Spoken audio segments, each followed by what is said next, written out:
लाल button दबाकर subscribe कर लीजिए और बगल में जो घंटा है उसको दबाकर ऑल नोटिफिकेशन ऑन कर लीजिए ताकि हमारा वीडियो सबसे पहले आपके मोबाइल में चला जाए।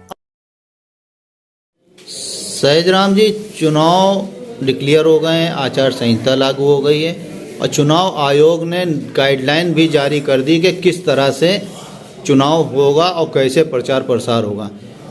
तो ये इस गाइडलाइन में किस तरह से काम करेंगे आप लोग? देखिए, उत्तर प्रदेश सहित 5 राज्यों के चुनाव आयोग ने जो चुनाव घोषणा तारीख निश्चित कर दी है, उसमें हमें अपनी समाजवादी पार्टी जो है वो अपने प्रत्येक विधानसभा क्षेत्र में अपने बूथ एजेंटों को तैयार कर रही है। साथ ही साथ जो उसके समर्थक हैं अधिवक्तागण, वो 5-5 करके टोली बना करके वो अपने अपने विधानसभा में हम लोग घर घर जा करके, गली गली मोहल्ले में जा करके लोगों को समझाएंगे कि वर्तमान सरकार ने जिस प्रकार की वर्तमान सरकार में महंगाई और पेट्रोल के दाम, गैस के दाम और आसमान छूते रहे हैं, जनता को कोई राहत नहीं मिली है। और साथ ही साथ जो किसान हमारा 1 साल आंदोलन में रहा, 700 किसानों की जानें चली गई और सरकार जो है उस पर कुछ नहीं किया। अंत में सरकार जो है बिलों को वापस लिया। जब देखा चुनाव आ रहा, चुनाव में हमारी हार हो रही है, तो वो जान जो है बिल जो है वापस लिया उन्होंने। आज वर्तमान में शिक्षा जो है कोरोना की वजह से छात्र पढ़ नहीं पा रहे हैं, लड़कों को उनके गार्जियनों को पूरी फीस देना पड़ रही है, फीस माफ नहीं किया गया है।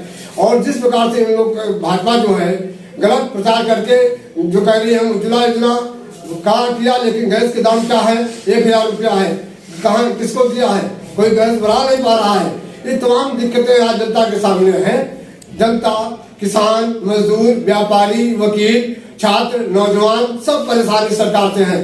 सब लोग बदलाव चाहते हैं और बदलाव में देख रहे हैं अगर कोई पार्टी है वो समाजवादी पार्टी है जो जनता के बीच में हमेशा खड़ी रहती है, चाहे कोरोना काल में भी रही है। जनता के बीच में कोरोना काल में वो रहे हैं, जगह जगह पर स्टॉल लगा करके लोगों की मदद की गई है और कार्यकर्ताओं ने अपने मोहल्लों में जाकर के पीड़ित लोगों की मदद किया है, अस्पताल को पहुंचाया है। जब गैस नहीं मिल रही थी, लोग मर रहे थे कोरोना काल में और शासन अव्यवस्था थी, किसी का जो है मेडिकल कॉलेज से लेकर के या सरकारी अस्पतालों में कहीं जगह नहीं थी, लोग मर रहे थे, त्राही त्राही कर रहे थे, किसी की सिफारिश नहीं चल रही थी। ऐसे काल में भी समाजवादी पार्टियों ने निकल करके जनता की सेवा की है। आज अवसर आ गया, समय आ गया है। मैं जनता से और सभी नागरिकों से अपील करना चाहता हूँ कि इस चुनाव में अपने उन गांवों को देख करके, उस परेशानियों को देख करके माननीय अखिलेश यादव के हाथों को मजबूत करें, समाजवादी पार्टी की सरकार बनावे, जो आगे चलकर जिस प्रकार से माननीय अखिलेश यादव ने अपने वर्तमान पूर्व सरकार में कार्य किया था, चाहे छात्रों के लिए हो, महिलाओं के लिए हो और बहनों के लिए हो, सभी लोगों के लिए, किसानों के लिए हो, बिजली दिया था और सारे कार्य उन्होंने जनहित के किया था। आज सारे कार्य जनहित के जो जिस प्रकार से बन रहे हैं, केवल ये झूठ प्रपंच का जो भाजपा जाल फैला रही है और जहाँ तक है मुझे अनुमान है, लग रहा है कि जो इस प्रकार जो बसपा है वो क्यों इसमें जो है लग रहा है कि भाजपा के साथ है। कांग्रेस ढुलमुल ऊर्जा अपना रही है। इस स्थिति में जनता जो है अखिलेश की तरफ देख रही है और भारी मतों से मैं चाहता हूँ कि प्रदेश के प्रत्येक क्षेत्र में जा करके लोग जो है समाजवादी पार्टी को साइकिल में बटन दबा करके और भारी मतों से समाजवादी प्रत्याशी उतारने का कार्य करें। इन्हीं के साथ में चुनाव आचार संहिता लागू हुई है और गाइडलाइन चुनाव आयोग ने दी है। इस गाइडलाइन में किस पार्टी को फायदा मिलेगा चुनाव में? ये जो गाइडलाइन तय हुई है, गाइडलाइन सरकार की जो मंशा है वो दिखाती है कि हम कितना इलेक्शन के लिए तैयार हैं। केवल जनता को गुमराह किया जा रहा है और ये चाहते हैं जनता गुमराह करना। हकीकत क्या है, जनता जान चुकी है और वो इतना डर लोगों में बैठ गया है कि वो इस गाइडलाइन के बिहाव या गाइडलाइन के पीछे जो वो चीज करना चाहते हैं, अपनी मंशा पूरी करना चाहते हैं, वो हमें पूरी होती दिख नहीं रही।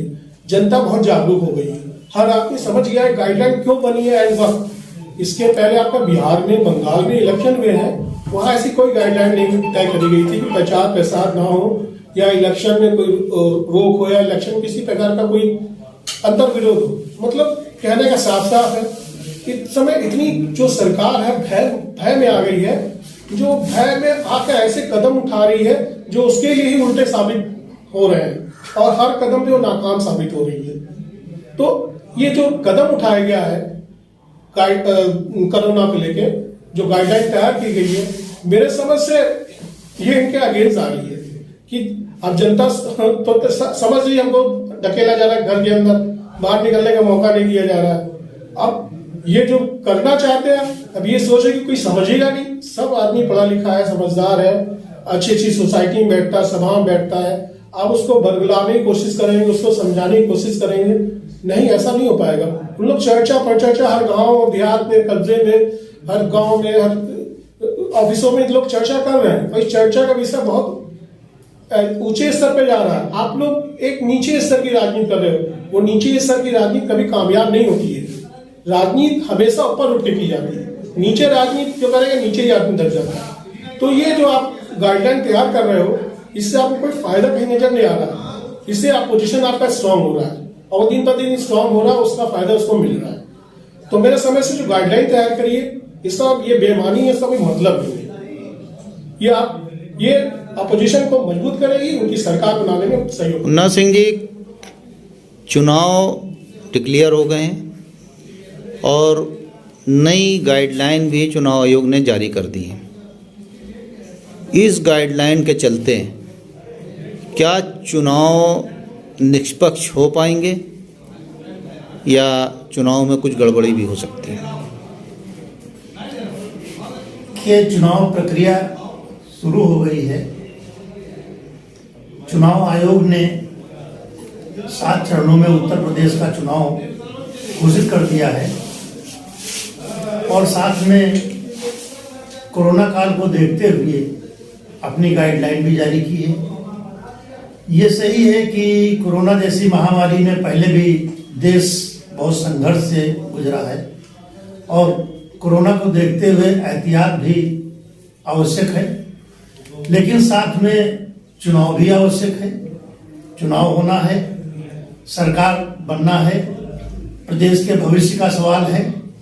तो ऐसे में अगर जो भी प्रत्याशी है जो चुनाव मैदान में आएगा, उसको अगर अपनी बात जनता के बीच में कहने का अधिकार नहीं मिलेगा तो उसके साथ एक अन्याय होगा, क्योंकि वो चुनाव लड़ रहा है। सरकार की अच्छाइयां बुराइयां तभी जनता के बीच में आती हैं जब प्रत्याशी को अपनी बात कहने का अधिकार मिलता है और वो जनता के बीच में जाता है कि सरकार में क्या अच्छाइयां हैं, क्या बुराइयां हैं, और हम अगर मेरी सरकार आएगी तो हम जनता के बीच में क्या करेंगे, जनता के साथ क्या करेंगे, क्या सुविधाएं देंगे। तो इस तरह से हम ये चुनाव आयोग से आपके माध्यम से अपील करना चाहेंगे कि ठीक है, कोरोना को देखते हुए उसका पालन करते हुए और भी सहूलियतें प्रत्याशियों को दी जाएं जो वो जनता के बीच में अपनी बात कह सकें। और रही ऑनलाइन प्रचार करने की, तो ये सुविधाएं एक तो सबके पास हो नहीं सकती हैं और दूसरी बात, ये जो जनता है हमारे प्रदेश की देहात क्षेत्र में अगर आप चले जाएं तो बहुत से ऐसे लोग हैं जिनके पास ये साधन उपलब्ध नहीं है कि वो किसी की ऑनलाइन बात को सुने और उसको समझें। ये तो एक शहर तक ही सीमित रह जाएगा, ये प्रचार गांव में, देहात में, ग्रामीण में नहीं पहुंच पाएगा, तो इसका सही मायने में लाभ जनता तक नहीं पहुंचेगा या हमारे प्रत्याशी की बात जनता तक नहीं पहुंच पाएगी। तो जैसे पहले भी बिहार में भी चुनाव हुआ है, पश्चिम बंगाल में भी हुआ है और वहां काफी हद तक प्रत्याशियों को ये छूट दी गई है चुनाव आयोग द्वारा, जिन्होंने अपने बात जनता के बीच में रखी, तमाम मीटिंगें करी, बड़ी बड़ी मीटिंगें हुई हैं, रैलियां तक हुई हैं, यहाँ तक कि हमारे प्रधानमंत्री महोदय, गृह मंत्री महोदय या सेंट्रल गवर्नमेंट के जो भी मंत्रिमंडल के सदस्य हैं, वो भी अपनी बात कहने के लिए बिहार और पश्चिम बंगाल गए और वहाँ बड़ी बड़ी रैलियां करी।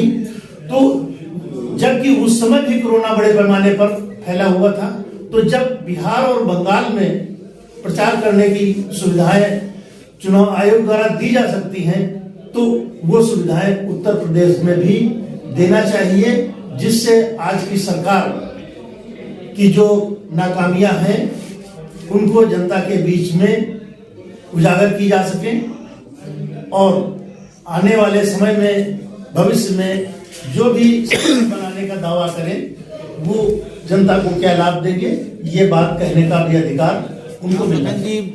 चुनाव डिक्लेयर होने पे कोरोना से संबंधित गाइडलाइन जारी करी गई। इससे पहले बड़ी बड़ी रैलियां, लाखों की रैलियां, रोड शो होते रहे, लेकिन कोई गाइडलाइन नहीं है। क्या लगता है कि चुनाव प्रभावित होगा इस गाइडलाइन से? देखिए, चुनाव तो थोड़ा बहुत प्रभावित जरूर होगा, क्योंकि जो गाइडलाइन जारी की गई है वो सत्ता पार्टी के निर्देशानुसार चुनाव आयोग ने जारी की है। उसने अपनी पूरी तैयारी कर ली, मीडिया उसके हाथ बिका हुआ है, लेकिन ये भूल रहा है कि यूपी का चुनाव बहुत ही दमदार होने वाला है। नौजवान के अंदर समाजवादी ब्लड उछाल मार रहा है और हर नौजवान, हमारा तो कहना है कि हर नौजवान संकल्प ले इस बात का कि हम एक एक वोट अपने घर से निकाल के समाजवादी पार्टी को विजयी बनाएंगे। और अब की दावा है कि अब की आने वाला चुनाव अखिलेश यादव के हक में होगा। गाइडलाइन क्या जो भी जारी की जाए, गाइडलाइन को देखते हुए उसके अनुसार हम लोग अपना चुनाव प्रचार करेंगे और माननीय अखिलेश यादव जी को मुख्यमंत्री पद के ऊपर आसीन करेंगे। तोमर जी, समाजवादी पार्टी की जब सरकार थी तो अखिलेश यादव ने मेधावी छात्रों को लैपटॉप और टैबलेट का वितरण किया था। तो लैपटॉप जब ऑन किया जाता था तो अखिलेश यादव की फोटो आती थी। इस पर सदन में, लोकसभा में बहुत हंगामा हुआ था कि ये अपना प्रचार कर रहे हैं। आज मौजूदा सरकार जो है अगर नमक बांट रही है, तेल बांट रही है, तो उस पर प्रधानमंत्री मोदी और मुख्यमंत्री योगी का फोटो लगा हुआ है। और टैबलेट आज दे रहे हैं, लैपटॉप दे रहे हैं, उस पर थैले पे भी फोटो छपा हुआ है, हर चीज़ पे छपा। तो क्या जब वो चीज़ गलत थी, आज वो सही कैसे हो गई? ये सबसे बड़ी बात है कि उसमें आगामी जो इसमें लैपटॉप जो अखिलेश यादव जी ने बांटा था मेधावी छात्रों को, तो उनको इसलिए बांटा गया था कि वो इंटरनेट की सुविधाओं से लैस हो जाए और आगे बढ़ने के रास्ते प्रशस्त हो सके। उनका उद्देश्य उस समय था कि मेधावी छात्र और आगे बढ़ें और आगे बढ़ते जाए और प्रदेश का नाम आगे रोशन करें। लेकिन वही गवर्नमेंट, ये बीजेपी सरकार ने, ये जो सरकार के लोग थे इस समय, वो उस समय सदन में जाकर के बहुत हंगामा किया था और बहुत इसका विरोध किया था कि जनता के पैसे का दुरुपयोग कर रहे हैं। लेकिन जनता का पैसे का दुरुपयोग कर रहे थे तो इन्होंने फिर वर्तमान समय में इन्होंने आकर के जब इनकी सरकार बनी तो इन्होंने फिर लैपटॉप और मोबाइल जो इन्होंने बांटे हैं, जिस पर कि अपनी फोटो भी लगवा दी है, थैले पर फोटो लगवा दी है, जिस सामग्री वो लैपटॉप और मोबाइल को पैक किया गया है उस पर भी फोटो इनकी छपी हुई है। नमक तक बांट रहे हैं उस पर भी इनकी फोटो छपी हुई। प्रचार का एक माध्यम इन्होंने बना रखा है, जबकि अखिलेश यादव ने उस समय प्रचार का माध्यम नहीं बना रखा था, बल्कि उन्होंने मेधावी छात्रों को दिया था। इन्होंने हर प्रत्येक छात्र और प्रत्येक युवा को बरगलाने के लिए ये लैपटॉप और समझे कि मोबाइल बांट रहे हैं। और यहाँ तक किसानों को और कमजोर गरीब वर्गों को भी अपने उसमें झांसे में लेने के लिए उनको नमक और ये आयल भी दे रहे हैं। आयल भी जो उस पर भी इनकी फोटो छपी हुई है और नमक के पैकेट पर भी फोटो छपी हुई है। नमक यहाँ तक देखा गया कि नमक के पैकेट जो नमक मिल रहा है उसमें भी समझे कि ये शीशे के चूरा और समझे कि रेत का मिलावट होता है। क्योंकि ये भी मिलावट इसलिए हुई कि इन्होंने इसमें कमीशन खोरी की गई बीच में, जिसकी वजह से उसमें रेत और उसको मिला करके इसको निम्न क्वालिटी का बनाया गया, जिससे कि लोगों को नुकसान भी हो रहा है। अगर देखना चाहे तो उस नमक को एक गिलास पानी में ले करके उसको डुबोएं, उसके बाद आपको रेत और सब चीज सही चीज सामने आ जाएगी।